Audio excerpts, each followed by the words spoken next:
Hey guys, John Polemy here, Actionable Intelligence. Today is Saturday, October 21st, and this is the weekly market update. A reminder, anything that you hear or see on this podcast or video is not investment advice. I am not a registered financial advisor. I cannot give you financial advice. Please do your own due diligence. It's your money. It's your responsibility. Okay, we got a lot of stuff this week. So starting out with some of the economic news that continues to be not positive. Again, trying to be diligent in not just looking for things that are confirming biases.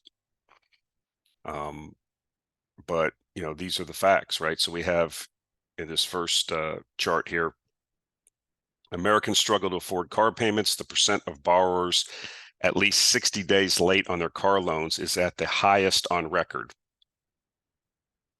There you go. People are late on their car payments, just slightly above 6% of the borrowers, which is not good. If you recall, we highlighted the fact that I think it was somewhere in the range of 20% of the borrowers had car payments over $1,000 a month. So, you know, that could have something to do with it. But this is not positive. This is not indicative of an economy that's booming and consumers doing, you know, well. Wanted to show this, U.S. permanent job losses rise ahead of recessions. You can see that in prior recessions, which are shaded in gray, that permanent job losses increase before and into the recession, and then basically peak at the end of the recession. This is a little bit wonky looking, but you can see that the person that made this chart basically placed a pin here of when the Fed started raising rates, and you'll notice that permanent job losses started right after that. So, you know, Mr. Powell did say that in order to reach the inflation target that they're still maintaining, that there will have to be some economic pain. I think they're going to get a lot more than they anticipated. Again, you know, my view on the Federal Reserve, you know, I don't want to be hyperbolic and just start, you know, saying what, you know, wild stuff like a lot of people do. I mean, it's central planning. Why does anybody think that this small group of people has any particular insight and can turn the knobs and push the buttons and move the levers in the right sequence to, you know, make all of this work? What they have demonstrated in the past is they over tighten, and then that causes them to loosen too much, and then it's back and forth. Like I said, it's akin to driving a car on an icy road and losing control, and instead of just letting your foot off the gas and gently glide into the snowbank, you keep your foot on the accelerator and keep overcorrecting the steering, and eventually you fly off the road into the ditch. So this is not positive. This might have something to do with the car payments being late, that you are seeing permanent job losses. You know, we talking about these, pointed out last week in one of the charts where we showed that the amount of people working two jobs, full-time jobs, is, you know, was accelerating to the move higher. So, you know, people are being forced to work two jobs. You know, you have to ask yourself, is that skewing the employment numbers? I don't know. Anyway, this is what it shows. And again, you have to look at if this continues. You've seen in the past, this has been a little bit wonky before some of the other recessions, that all of a sudden this thing just goes parabolic, right? So are we getting to that, near that stage where this thing just goes rocket ship higher? Well, we'll see. I think we are, because as a lag effect, as I've stated before, continues to exert itself as the flow through of the previous rate raising cycle works its way through the economy. I suggest that we'll probably see more and more negative economic news. Wanted to point this out, these milestones, 8% mortgages now. This was from last week. That's not conducive to buying a house. I mean, what were mortgages a year and a half, 2 years ago, right? Under 3%. And people were going nuts buying houses. And now the housing market's basically frozen. What's interesting is the amount of sales are down of existing homes, but prices are up because when a house does come on the market, people buy it, but a lot of people are not selling, right? Because who's going to sell a house with a 3% or 4% mortgage and then have to go out and get another house that's more expensive or as expensive with double the interest rate? So, but yet we still haven't seen this crack, right? And so I think this will keep moving higher as the 10-year Treasury note keeps moving higher because of the federal debt doom loop that we're apparently entering, which we'll get into here in the next few slides. So here's a U.S. federal budget surplus deficit in billions, trailing 12 months. And you can see, we're in the best economy ever, but we're running, in the last 12 months, over $2 trillion budget deficit, which is astounding. I was actually going through some of these charts to figure out what charts I'm going to put on here. And when I was looking at these numbers, they're just like, they're so large that it's hard for a human mind to contemplate how big these numbers are. And this is in the context, folks, of an economy that's supposedly doing well. If you talk to the political class and the media. And, my question is what happens when we do have a recession? When a recession happens, tax revenues go down. We've already seen that. We've shown that, I think, in the last week or two, that we're seeing tax revenues go down at the state and federal level. They'll go down even more, especially things like capital gains taxes it makes sense, right? And then also expenditures go up because there are built-in automatic spending stabilizers in the budget, like for unemployment insurance and various subsidies for welfare and all these other things that get more usage during times of economic stress. Is it possible that, we're running an 8% deficit to GDP? Do we go to 15 or 20% in a recession? Do we have $4 or $5 trillion deficits during the next recession if it's bad enough? And what does that do to interest rates? I'm working to what I think, I'm taking you down a path, just bear with me, over the next 5 or 10 minutes to where I think we're going to end up. And I think some of you that are astute and know me know where we're heading here. But let us set it up for some of the other viewers that haven't been with us as long. Not to mention the fact that the federal government, because the way they structured their debt, has trillions of dollars of debt they have to roll over the next couple of years. Like almost 50% of the debt of the 33 trillion has to be rolled, refinanced over the next several years. We've pointed that out multiple times. So then you're adding more debt. It's crazy. So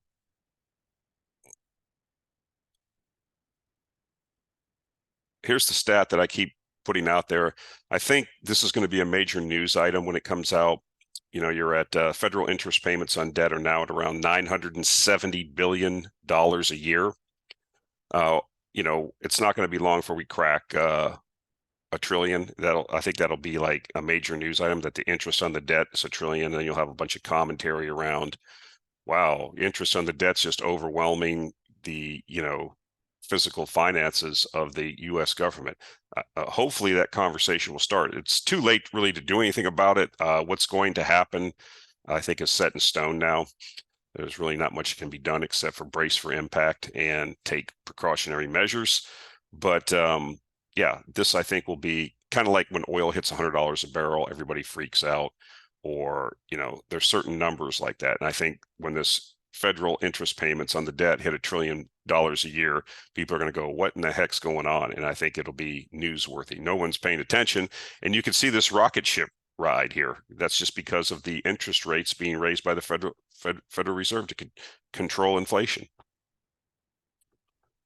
This is all caused by the government and the Federal Reserve, all of it.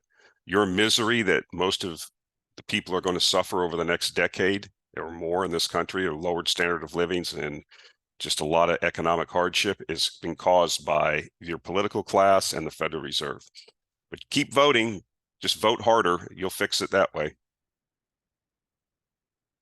So this is somebody I follow on Twitter. I would suggest you follow them. They daily put up really good economic news and things like that. And they show to the chart to the left, you see that U.S. total debt now is $33.649 trillion. $33.649 trillion. They show that when the debt ceiling crisis ended back in the summer, early summer, what has happened since then with the debt? I mean, look at the debt has just went up at a 45-degree angle. They can't stop spending. And what use is this Republican Congress? They're not, again, there's nobody there. There's no constituency for cutting spending by anybody in Washington. This is going to continue until it can't continue anymore and we have a crisis. I mean, look at this right here, $10 trillion in debt added since 2020. In 12 years, you've added $10 trillion. It's awesome. You know, if you just go back, this is when the pandemic spending started, and it's just been a spending spree with no brakes put on it. You know, commentary to the right here from these folks. I can't pronounce this. Kobe letter. I don't know. Anyways, I would follow them on Twitter. They're pretty good. Breaking: total U.S. debt is now is now up $650 billion since it crossed $33 trillion exactly 1 month ago. So you've added $650 billion to the debt in 1 month, according to Zero Hedge. Yesterday alone, total U.S. debt jumped by another $58 billion. Total U.S. debt has grown by $22 billion per day for the last month. In other words, we have added $950 million in debt every hour for the last month. Since the debt ceiling crisis ended, the total debt is now up over $2 trillion. Since 2020, total U.S. debt is officially up more than $10 trillion, as we mentioned earlier. So they asked the question here at the bottom, what's the game plan here? Exactly. Well, I'm going to tell you what the game plan is. They don't have this as the game plan, but it's going to be the game plan. So I wanted to go over this quickly. This is the debt doom loop. And so let's just go through this starting here in the upper right, where it says growing fiscal deficits, which lead to, obviously, when you have higher deficits, you have to issue more debt, which leads to higher rates, which equals larger deficits equals growing sovereign debt. That's what we're seeing, right? That's what we just talked about, okay? Then you get down here to the lower right, additional debt issuance. More debt issued into a shrinking demand of debt buyers equals even higher rates. That's what we're seeing. We've had all kinds of commentary and news about how former buyers of U.S. Treasury debt are not doing that anymore. As a matter of fact, they're letting it roll off and they're not buying more. Okay, and I'm getting ready to tell you what a lot of them are buying instead. But let's continue on to the lower left.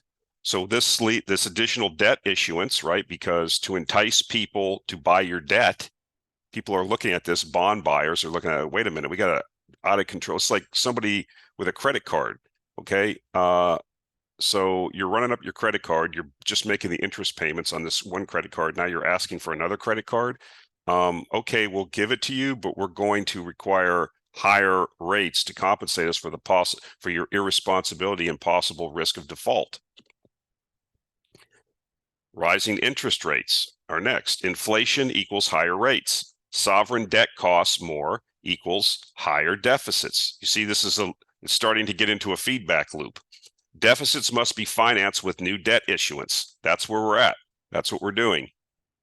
You know, we have tax revenues going down, spending increasing, and then debt being issued to finance new debt issuance. So what ends up happening? Over-indebted system requires new currency credit creation to service existing debt. So this is where we're going to end up. Leads to higher inflation and rising rates. So I think you would agree that what we're currently seeing is that the U.S. is slipping into this debt doom loop.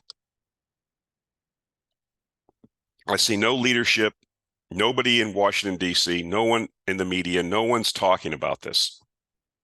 I mean, they talk about it in FinTwit and private people talk about it, but in the financials, blogosphere, but nobody is getting the message up there. And so this thing's going to run off the cliff. And so where do you end up? You're going to end up at money printer go Brrr. At some point, I don't know when. Is it going to be in a month? Is it going to be in 6 months? Is it going to be a year? Something's going to break hard in this economy. Okay. Or rates are going to go keep zooming up higher, especially when they try to refinance all this debt the U.S. has. People are going to not buy it. I mean, people are going to start figuring this out. Bond buyers are the smartest investors out there. They're not going to, the bond vigilantes are back, as Ed Yardini said on a recent podcast I was listening to on Wealthy On. And I agree. You can't, and then you're going to see all kinds of statist policies, right? First, you're going to see money printer go Brrr, and that's going to create more inflation. The dollar's going to get whacked. And so then you're going to see, as Russell Napier talked about, you're going to see legislation come into play about basically forced buying of, you're going to tell insurance companies, pensions, endowments, all these things, you have to buy a certain amount of treasury debt. Okay. And if then we will be also in a long period of financial repression where the Federal Reserve will then hold rates artificially below the rate of the inflation. Okay. And so that's how they basically will be able to nominally lower the debt. Okay. They will basically steal money through inflation. You'll have negative real rates. And what does well when rates are negative? Gold. I think once this doom loop gets kind of set in stone and money printer go Brrr goes into effect, the next time it does, and the balance sheet blows out, I mean, again, I go back to what Felix Zulauf said. He can see the possibility of the Fed's balance sheet being 40 or 50 trillion dollars by the end of this decade. Now, do you see how that's possible? And this is going to create a certain level of higher inflation, a lower dollar, lower standards of living for people. And like I said, lower investment returns. And so you're going to have to be very nimble. And I think that, again, when money printer go Brrr next time, which is going to come sooner, I think, than people think, probably within the next 12 months, 6 to 12 months, something's going to break here hard. I mean, this is just unsustainable. Okay. And then you have this government just out there spending more money. And I think the president gave a speech last week where he was going to come and ask for tens of billions of dollars for these wars that they've got us in. Okay. This is all borrowed money, as Rand Paul says. I mean, no one cares. There's nobody on the Hill. Rand Paul gives speeches to an empty Senate and gets it on the record, but no, there's no constituency demanding that this all be stopped, all this crazy spending. And let's not even forget about the fact about the article I wrote 7 years ago on my blog, which is still up there.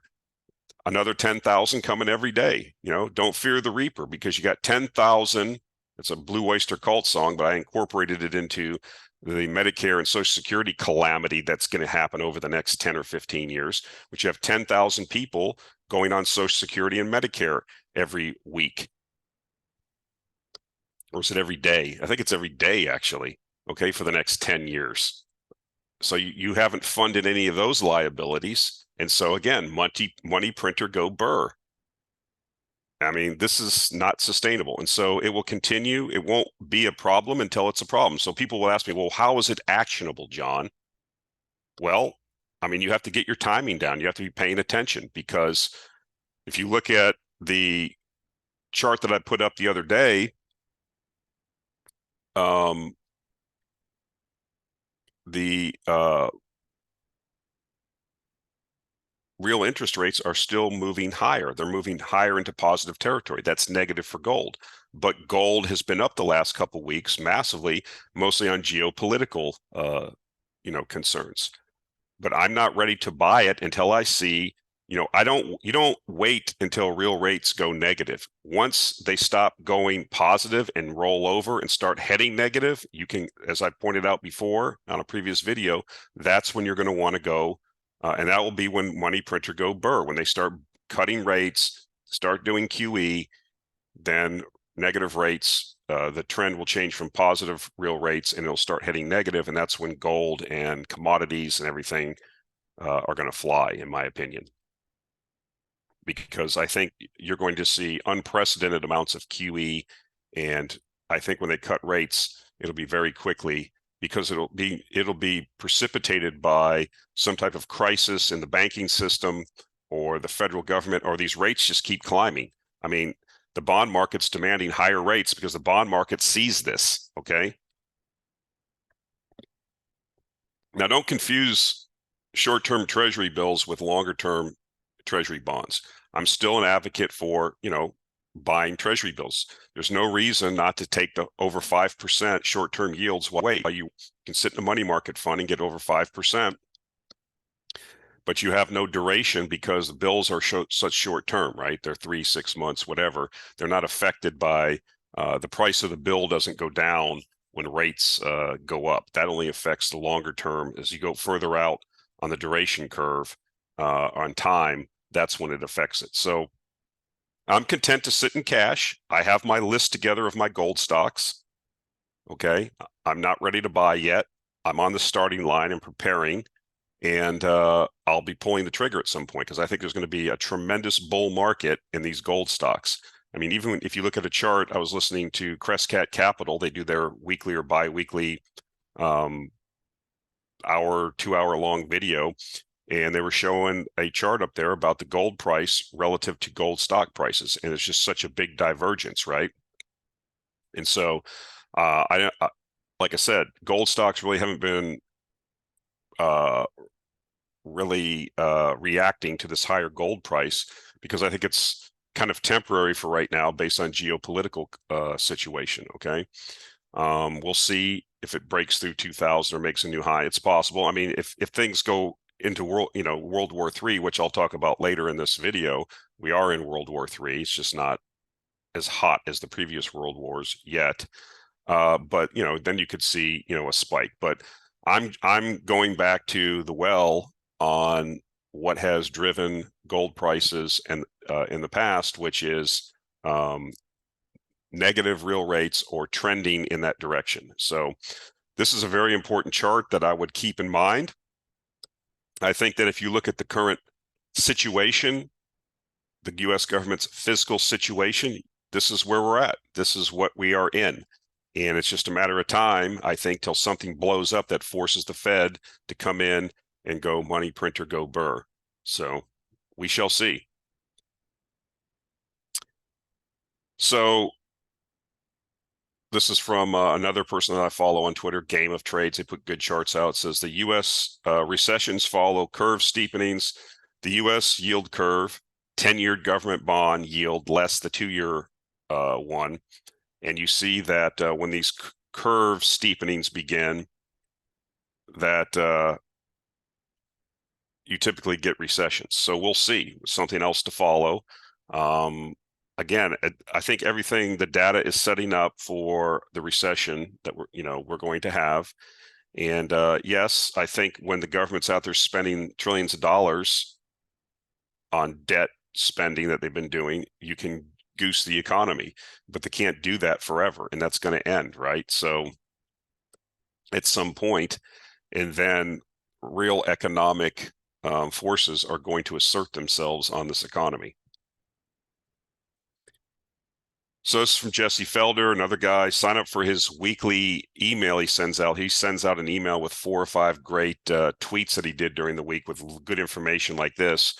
And what this is showing is the concentration of gains among the biggest stocks is something that typically happens at the end of bull markets, not the start.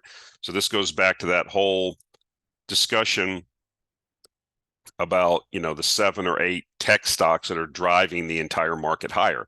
And this is part of that whole thing that you need to be aware of. It's like, well, why aren't these stocks rolling over? Why aren't they going down? Well, the fact of the matter is that there's I don't think it's the stock market's going to go down, at least the indices of these 7 or 8 stocks, until we see employment really get zapped, because what you're seeing is a lot of passive flows into these stocks, right? From 401ks into passive vehicles.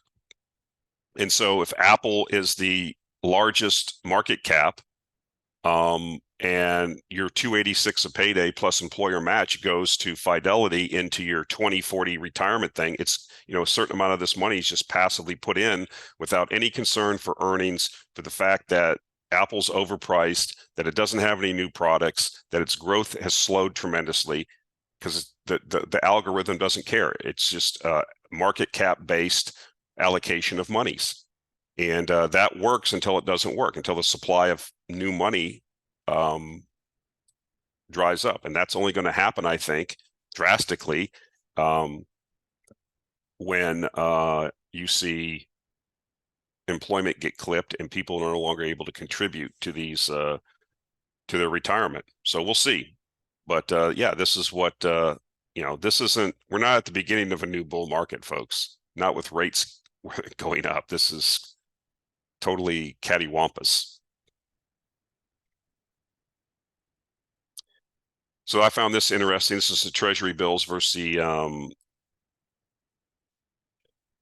S&P earnings yield. I think we talked about this before. We were heading in this direction, but you now can get more of a return risk-free in a U.S. Treasury bill than you get from the earnings yield of the S&P 500.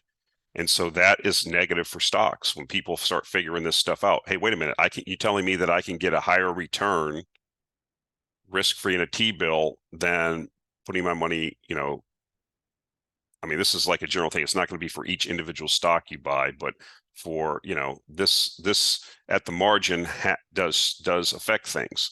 And so you're in the past, I would suggest that when people see they can get higher returns in risk-free assets than messing around the stock market, money tends to flow to the risk-free. So we'll see what happens, but I thought this is an interesting chart. So I'm just wondering what's going on in these various like Edward Jones offices or Wells Fargo Wealth Advisor offices, when people that have money come in and have trusted these, financial advisors that have been steeped in 60-40 theory for the last 20 years, because we were in a falling interest rate environment, and now you've had bonds down 3 years in a row. How they answer questions. You've got 20-year Treasury bond ETF is down 51% from its all-time high, 3 years of losses, which is unprecedented in a row.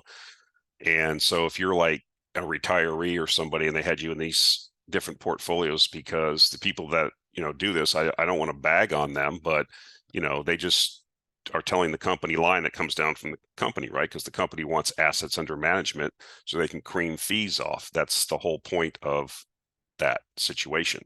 If you make money or not is not really the main concern.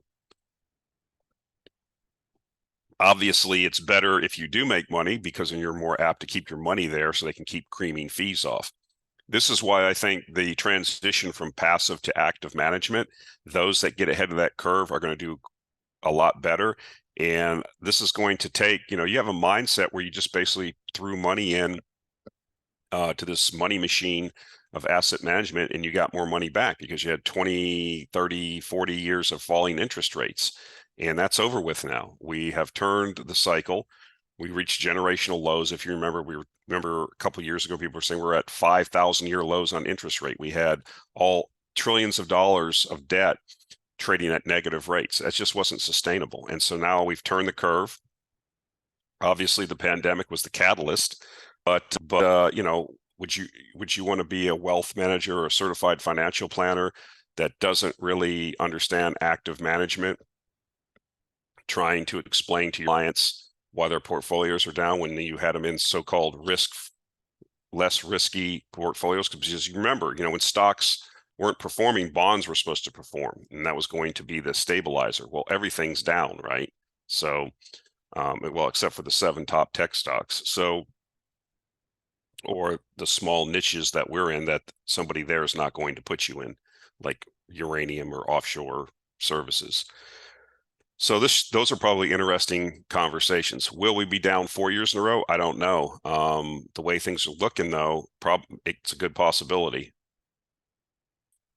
So I wanted to point this out. Haven't talked about Germany in a while. I think that there's going to be extreme political upheavals there, especially if we have a winter that's even normal or, God forbid, is below normal and you get cold, really super cold weather and they're not prepared for it. Anyway, here's the German PPI, which is the producer price index, which is down 14.7%. And finally, CPI is following that, obviously. But, having your producer price index down 14%, I mean, this is a net effect of the continued deindustrialization of the country that the government is pursuing. That's why they are losing elections now in some of the elections we've seen recently. And so again, unless the people there want to be kind of like, they should take a trip to these industrial wastelands in the Midwest of the US to see what their future is when you deindustrialize a country, and see the despair, the alcoholism, the drug abuse, lack of prospects, and a general, as I've said before, the people just don't look well when you walk around. Like I've worked in these areas, putting these renewable plants in, and like I said, the people are just not looking very good. So anyway, that's your future if you don't, get these clowns out and go back to what you're good at. So this is Paul Krugman. This is another one of these clowns that is exalted by the media and government as a super duper, economist, one of the pointy shoes, one of the masters of the universe that's trotted out, and we're all supposed to listen to him without question. He says here in this tweet, "The war on inflation is over. We won at very little cost." And so somebody put in here, it's the CPI, X food, energy, shelter, and used cars. So if you take everything out, if you take these items out, then of course inflation is down. That's not the everyday experience of the average person, though. They would not tell you that. So remember, we're not in a period of deflation or disinflation, right? All that 20, 25, 30% price increases we saw those don't go away. Those are now stuck there. Okay. And so, so now you're going to increase inflation instead of 10% at 2%, like the Federal Reserve's target. Okay. So the price of chicken doesn't go down, right? These costs get embedded into the economy and then they're there. But your salary didn't go up. And so your living standard has went down, all caused by the government and Federal Reserve. And clowns like this justify it. Some wag put an answer to him. They showed a CPI. It was 0 all the way across. And it said CPI X everything that we buy. If you take everything out of the CPI, it was 0. I mean, guy was trying to be sarcastic, but you get the point. If you play around with the numbers, if you change the way that you look at things, if you put all these modifiers on it, you can make the numbers, the statistics say whatever you want. I mean, this guy's a clown. He's part of the establishment class that they trot out because he has all these credentials and he's supposedly knows all. And if he says something, you're not credentialed and you're not as educated as him, so it must be. So you can believe Paul Krugman, or you can believe your lying eyes. You choose. Wanted to point this out. Global gas production will face natural decline. This goes without saying. This is an extractive industry. This is operational, approved, and discovered assets. If we don't go out and find anything more, this is just the stuff that's operating, approved for development, or discovered. You see that over time, gas supply is going to go down. That requires more investment. We're obviously positioned for that, and especially offshore, I think is going to be a lot of the growth, obviously, especially as these shale assets start to go into decline in the continental United States, which will happen. So again, I feel pretty good about our long-term prospects there. Here you go, slow but steady gains in uranium, $73, $72.35 a pound, okay? And slow but steady. Marty Schottner used to say, 3 downs and a cloud of dust, run it up the middle.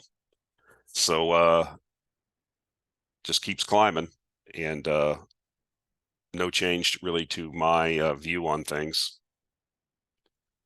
Wanted to point this out. Air travel exceeds pre-pandemic levels. This is in the U.S. This is the total number of passengers screened at U.S. airports. You see, it was 674 million the year before the pandemic. See how it dropped and then slowly came back. We're at 680 million now in 2023. That's year to date. So we'll easily blow through that. So air travel is exceeding. Air travel is a very, very gruesome and unlikable necessity for many of us. I hate flying anymore. I hate going to the airport. I hate messing around. Do I pay for the TSA pre-screen thing? Yes. Do I pay to get myself upgraded when I can? Yes, because I just cannot stand dealing with this. It's just horrible. And it's kind of what I thought about riding Greyhound buses like 25 years, well, like when I first went to the MEP Center when I went in the Navy when I was 18, and just what I saw on that bus going down there from where I lived to Miami was now I kind of look at like airline travel like the same way.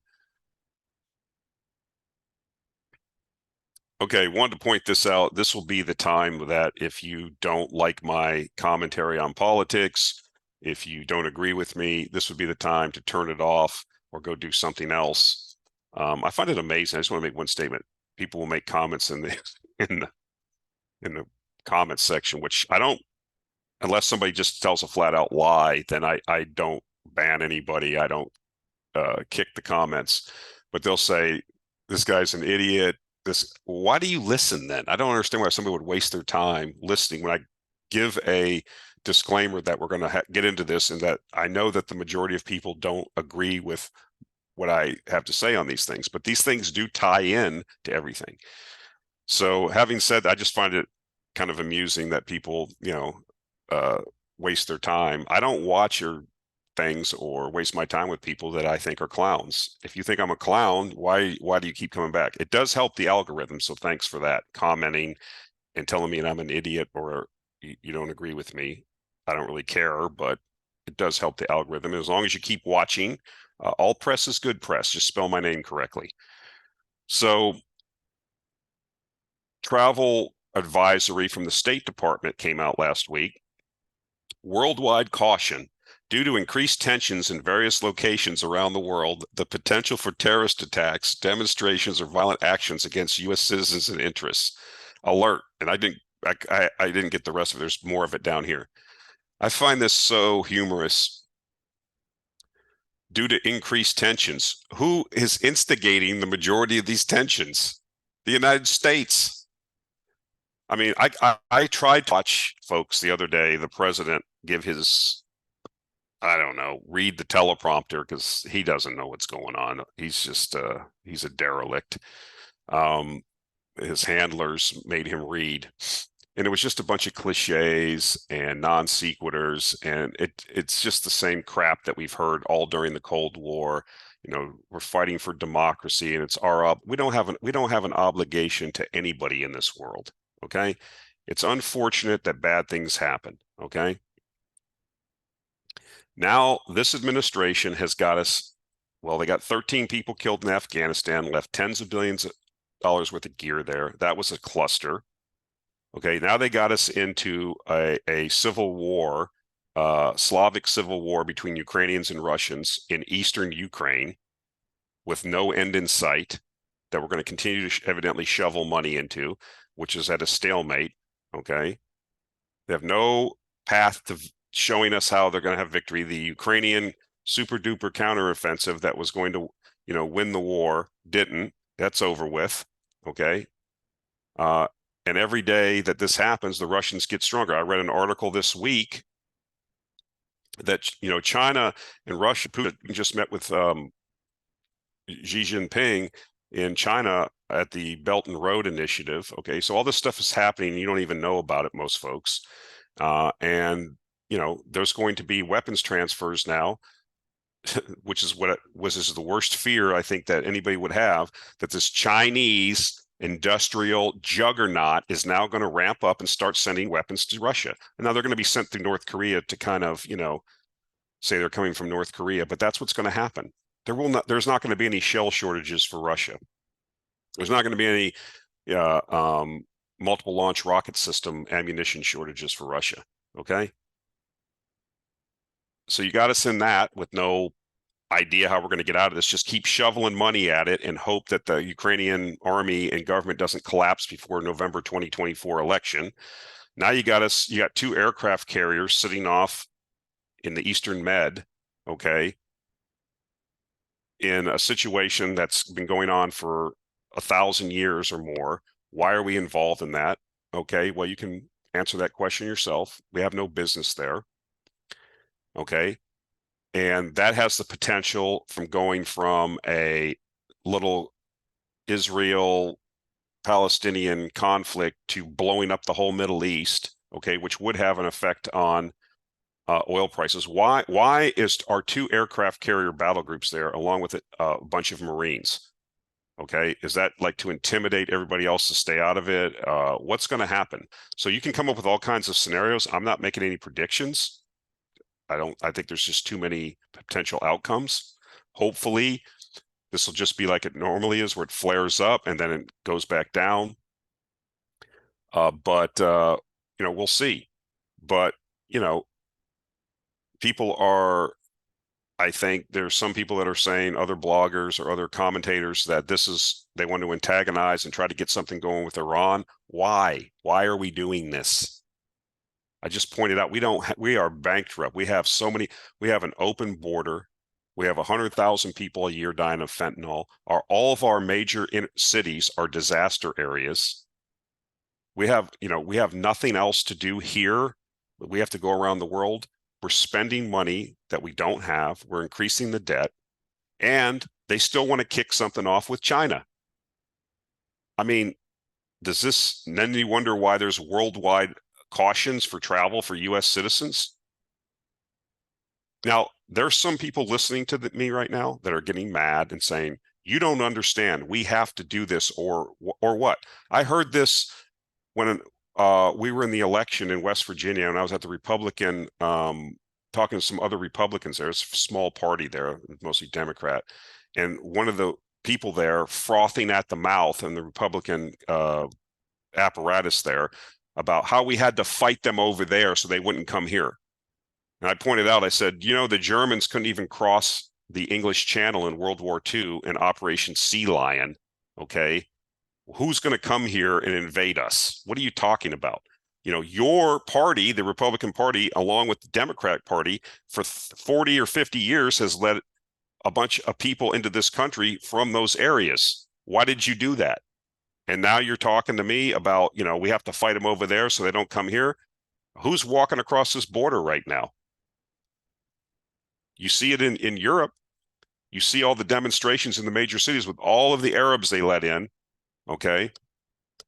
All these radicalized people, and they don't know what to do. Western Europe is, I got news for you. If you live there, you need to get the heck out of there. It's going to be very bad there over the next 20, 30 years. Okay. There is no God but Allah. Don't you understand that religion? You will submit eventually. You should watch the videos from the mosques, okay, on the preaching that happens in the mosques in Egypt and Jordan and Iraq and in Iran and all these places. They don't want to take over militarily. They tell these folks, we don't need to conquer by the sword. We will use our women's wombs. They're just going to demographically take over, and you will submit. Maybe if you're lucky and you're staying there, they'll allow you dhimmi status, second-class citizen status. You'll have to pay the jizya, the tax. And nobody, John, you're crazy. That will never happen. You've got demonstrations taking place in major cities in Europe, and the governments have told them that those are illegal, and they are scared to do anything about it. If you're having illegal if the Proud Boys were having an illegal demonstration, you saw what happened in January 6th. They put people in prison for 20, 30 years. If you've got people out here protesting for Hamas and for Islamic Jihad and all this thing, they just turn their eyes because you know what? These average white boys, they ain't going to chop your head off. These people will. These people will suicide bomb. These people will pick up an AK and walk into a restaurant and open fire. Okay. So these governments, your governments have got you into this situation. They have instigated all this and then left the back door not even open, but taken the door off the hinges, and everybody's just walking in. So you could say that's hysterical. I've been right about this for 25 years, even back to 9/11. I said, what did you expect? Okay. Ron Paul talked about this his whole career. He was a kook. He was a nut. You know, you don't get it. Real politic. You need to understand how things really are. Okay. How's that working out for you? How's that working out for you? How are you going to, you got crazy people like Lindsey Graham. He wants to bomb the refineries in Iran. What do you think Iran will do? Do you think they're not going to shut the oil? Don't be surprised if you started up with these countries that the whole Middle East just says that's enough, shut off all the oil, and we'll just have another oil embargo. Why wouldn't they? And that's and force the issue. Have oil go to $300 a barrel for a couple months and see how Europe and the United States like that. Watch how fast things change. I mean, so you can make all kinds. I'm not making any predictions. I don't know what will happen, but you've got two wars going on that we're in that we shouldn't be involved in either one of these things. And you're trying to crank something up with China. I mean, I don't know what you're looking at, but that's what I'm looking at. So I think, again, we've talked about the age of disorder and chaos. I've made these statements before, too. I think that we are already in World War III. It's obvious. It's not, people say, well, that, they just get mad when I say that or don't agree with me. It's not the same as World War I or World War II. You're still in a world war, okay, with two, with the hegemon, the Atlanticist hegemon trying to hold on to power as it declines. And you see this President Biden's the best representative, the best thing you could see to represent a declining, decrepit, old, used up husk of an empire, which is the US. And he's the perfect front man for that against the global East and South that wants to break free of that and do their own thing. That's World War III. And you have a civil war in the US. You have two groups of people. It's not hot yet. Hopefully it won't. And so, yes, does it have actionable investment themes for next week or the next month? No, but you need to keep this in the back of your head. These things are going to continue like this. You have a presidential candidate, Nikki Haley, said, finish them. What does that mean? Okay, what is the solution to this question that's been going on for 75 years? There isn't one. That's why you don't involve yourself in it, okay? You have 3 million people, 2.5 million people stuck in this open air prison. What are they supposed to do? They could just go to Egypt. Well, Egypt doesn't want them. Jordan doesn't want them because they're radicalized now for 2 generations because of how they've been treated. And so who wants to bring in a population of radicalized Palestinians into their country? I mean, are you serious? Why don't we bring them to your city here in the U.S.? Let's bring them all to Dearborn, Michigan or Houston, Texas, and see how that works out. Nobody wants these people. What are they supposed to do? What are the people that, the settlers keep coming into the West Bank? The Palestinians will never get the West Bank. You can't get rid of 500,000 settlers now. It's not a problem that it's insoluble. It cannot be solved. Then you stay out of it. Again, it's not in the interest of the majority of the people in the United States. And these cliches and these other things about, well, it's our duty. What is this? The white man's burden of the British Empire?